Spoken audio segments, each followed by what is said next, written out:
There you go on Classic Rock Q107. There's George Thorogood and 1 bourbon, 1 scotch, 1 beer.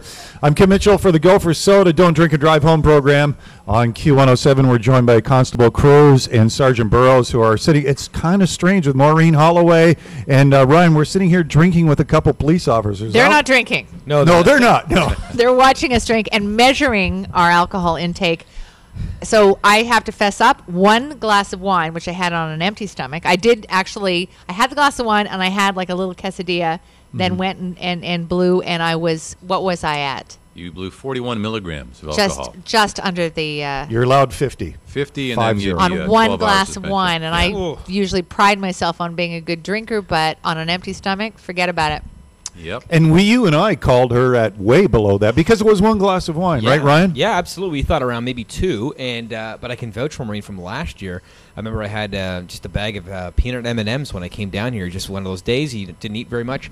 Had a glass of wine or 2, and I was around the same. I was a lot higher than I thought I would be. So, and that's what we talked about last year too. Was that it's not the people that are completely hammered that know they're drunk and they shouldn't be driving. It's the people. I'm trying to sound smart and articulate.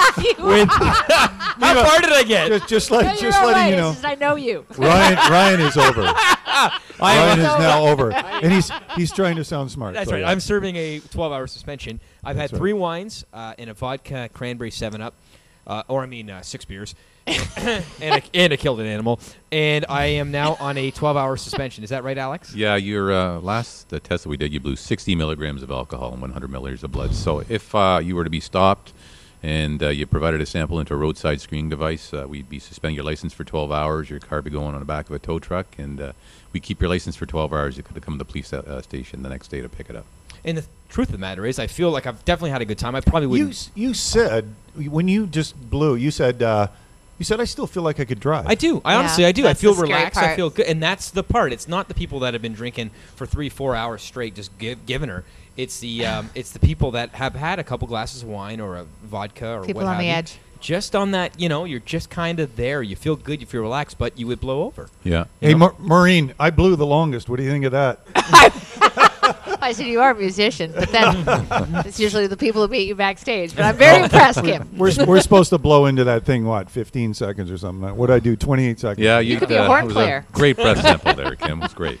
But I finished 2 glasses of wine. I'd say 5-6 ounces each. Yeah. And your second reading was, let me just pull up your thing here.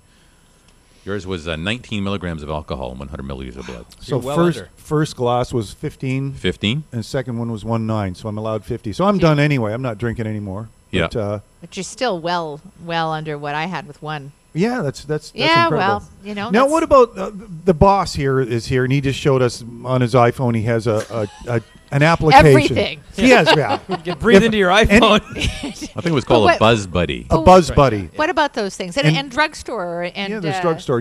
Are you guys aware of these? Oh, yeah. They're out there. They're prevalent. When I was a teenager, you found them in bars, in the washroom. You can blow into this and see how you are to drive home.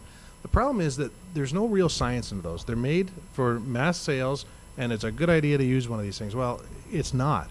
If you're going to base the fact of whether you should take your life or somebody else's into your own hands, use a scientific instrument that's calibrated, that's checked, that's used by professionals, that has been designed for this purpose. It's true. I was in a bar one time, blew into one of the machines, and a condom fell out. It was weird. Are you sure it was a machine? I don't know, but I got a lot of money when I had more money when I left than when I went.